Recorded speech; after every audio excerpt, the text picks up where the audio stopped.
Hello, my name is Darian Newsom, and I'm going to be talking about my four virtues as a prospective educator in elementary ed and special education. So first off, to start off, I've been a teacher assistant since 2018. I am about a year and a half, about a year away from graduating, depending on certain courses and everything.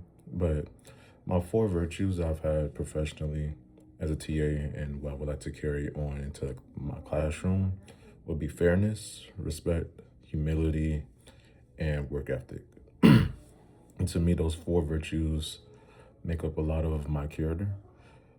Uh, when it comes to fairness, I like to hear out my students, hear out my colleagues on how to resolve matters, how that we can make things better. Uh, Also, the fairness, it kind of ties into humility. I've had instances with students with me, they've said, Mr. Newsom, this lesson is, I don't resonate with it. I don't really get it. I think you can do this better, or maybe can we do it this way? And as an educator, that takes a lot of humility to hear a student or a colleague out about a professional critique. And instead of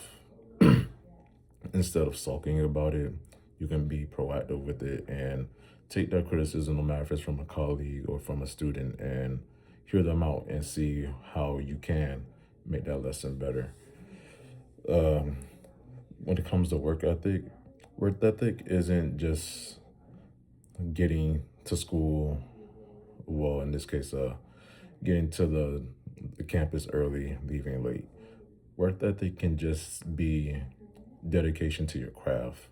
And by dedication to my craft, I mean just having that energy, even when you're having a hard time personally, to still have that energy to teach the children, to be there for them. Because with a lot of these students, we don't know what's going on in their homes, and they still come. And sometimes, in certain cases, we may be the highlight of their day. I've had students get extra close with me because I was a I was a male, particularly in the elementary setting, and you don't have a lot of male teachers and TAs in the male. I mean, not the male in the education setting, and even more so as a TA, we're mostly working with the the uh, the younger ones, the 3, 4, 5 year olds. So it's even more more striking to see someone play that role in their life at such a young age. Uh, with the concept of getting everything aligned, I think these four virtues, they tie into each other just because you can build and grow off of each thing in the classroom and professionally. Uh, some strategies that you can use to model work ethic is just, like I said, being consistent. And when I've noticed, when students see that you're consistent, they tend to get more consistent because you're setting that expectation for them.